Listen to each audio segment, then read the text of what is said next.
RTC కార్మికుల సమస్యలపై ప్రభుత్వాన్ని సిపిఐ ఎమ్మెల్యే కూనంనేని సాంబశివరావు నిలదీశారు. ఆర్టీసీ కార్మికులు తీవ్రమైన వేదనలో ఉన్నారని ఆయన అన్నారు. ప్రభుత్వంలో ఆర్టీసీ విలీనం ఎప్పటి వరకు పూర్తి చేశారని అన్నారు. కార్మిక సంఘాలను ఎప్పుడు పునరుద్ధరిస్తారని ప్రశ్నించారు. కూనంనేని సాంబశివరావుకు మంత్రి పొన్నం ప్రభాకర్ కౌంటర్ ఇచ్చారు. ఆర్టీసీ కార్మికుల సంక్షేమానికి ప్రభుత్వం కృషి చేస్తుందని మంత్రి పొన్నం ప్రభాకర్ తెలిపారు.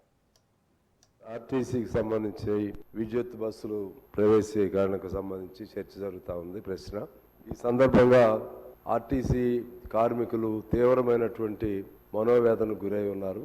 ముఖ్యంగా ఈ విద్యుత్ వాహనాల పేరుతో ఆర్టీసీ డిపోలు కూడా వాళ్ళకి ఇచ్చేస్తారనేటువంటి ఒక ఆలోచనలో కూడా ఉన్నారు. ఒకటి. రెండోది, ఆ మధ్య వాళ్ళు ఒక సమ్మెకు పిలిపిస్తే ప్రభాకర్ గారు నేను చొరవ చేసి ఆ సమ్మెను జాయింట్ కమిటీగా ఏర్పాటు అయ్యి వాళ్ళ సమస్యలపైన సమ్మెకు పిలిపించారు. అధ్యక్ష, మంత్రి గారు నేను ఇద్దరం కలిసి వాళ్ళ కోదండరామ్ గారు మేము ముగ్గురం కలిసి ఆ సమ్మె జరగకుండా సమస్యలు పరిష్కారం చేస్తారని వాళ్ళకి హామీ ఇవ్వటం జరిగింది. వారి దగ్గర కూడా పదే పదే వస్తూ ఉన్నారు.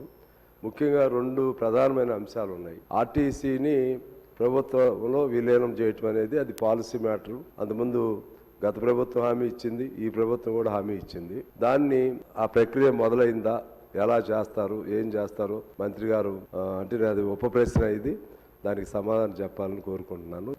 కూనంనేని సాంబశివరావు గారు చెప్పినా తప్పకుండా నేను మీ అందరు సహకారం కోరుతా ఉన్నా.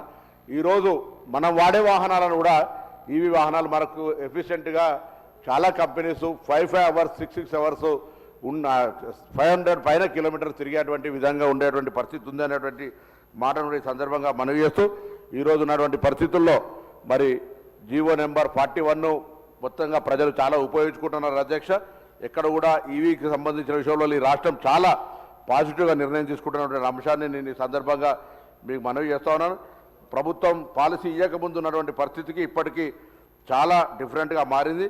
అందుకే ప్రత్యేకించి ప్రభుత్వం తరఫున కూడా 25% నుంచి 50% దాకా వాహనాల ప్రొక్యూర్మెంట్ గవర్నమెంట్ కొనేటివి కూడా ఈవీ కొనాలనేటువంటి ఆలోచనతో ప్రభుత్వంలో చర్చ జరుగుతోంది. ప్రభుత్వ ఉద్యోగులకు ఆ కంపెనీస్ సబ్సిడీ ఇవ్వనేటువంటి అంశం కావచ్చు. ఈ విధంగా ప్రభుత్వం తరఫున వాహనాలకు సంబంధించి ఆర్టీసీ తరఫున చేస్తూ ఉన్నాం. ఇవి కాక 15 సంవత్సరాలు పైబడ్డటువంటి వాటిని స్క్రాప్ పాలసీ తీసుకొచ్చిన అధ్యక్ష. గతంలో స్క్రాప్ పాలసీ లేదు. ఇప్పటికే దాంట్లో కూడా కేంద్ర ప్రభుత్వం ఇది ఎంవీఐ యాక్ట్ ఫెడరల్ సిస్టంలో కేంద్రము రాష్ట్రానికి సంబంధించి ఉన్న సందర్భంలో 30,000 రూపాయలను మళ్ళీ ట్యాక్స్ గ్రీన్ ట్యాక్స్ కింద కూడా పెంచడం జరిగింది.